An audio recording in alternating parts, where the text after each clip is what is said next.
بس شنو قياسها؟ او زياده او منين وكذا والله ان شاء الله اوادي خمس قرباني قلت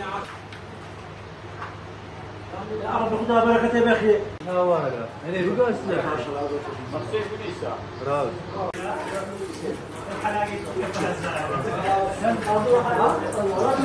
واي تبارك وتعالى القرآن باسكا فرمي بسم الله الرحمن الرحيم إنا أعطيناك الكوثر فصل لربك وانحر إن شانئك هو الأبتر.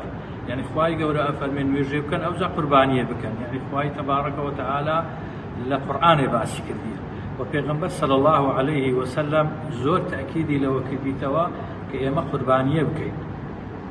وقرباني بيغمبر صلى الله عليه وسلم لسندها فرمودا باسي قورية قربانية كردية لبر أو إنساني مسلمان وإيماندار وبروادار بيوستا ببير أو بانقوازة وبسي وقربانية بكا.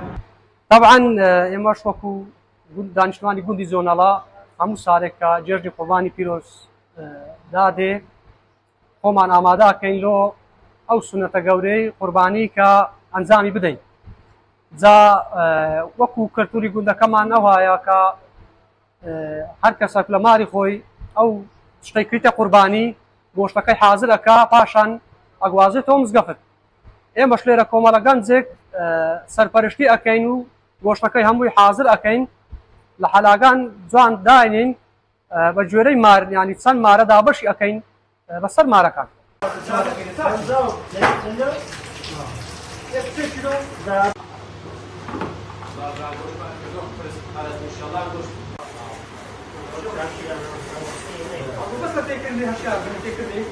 بسم الله الرحمن الرحيم.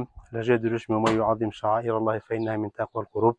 لما كنت دانشتواني قندي جونرا سارانا هلسين بانزام داني سنة قرباني كسنة جوري إبراهيم پیغمبري بابا جورا مانا لو قند شهادتك أيوه همو زاري كقرباني أكري خلقك لماري حيوانك سال أبريو لا مزجوتي دناوي كانوا توزيع كان بسر مارا كان ده بفي نفر نفوس سندو حتى قوشتك يبيون سندا نفوسك عشان كان نفوسي حزمشي لو ديالك كان أدريتي. نريد قرباني كردن بحكم ما بيروي لاين الإسلام كاين سالانة لقر هاتني ججن قربان باي كنين وجي ججن دسا كاين بقرباني كردن يارا هلكونا ولا ناو بوند كاين موابا كقرباني كردن هم وكو فرز شي آيني هم يشوكو نريتك رنگي داوتوا كسالانة خلق شي زور قرباني أكات البجوري تواناي كسكا زا قرباني كنا كس بيشتر بەو شێوە نەبوو مثلا هەر کەسە و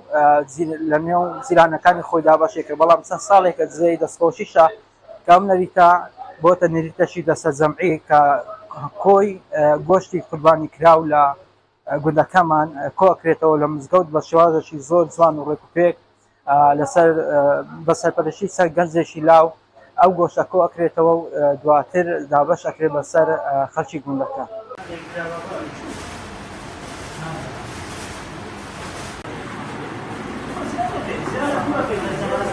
كبير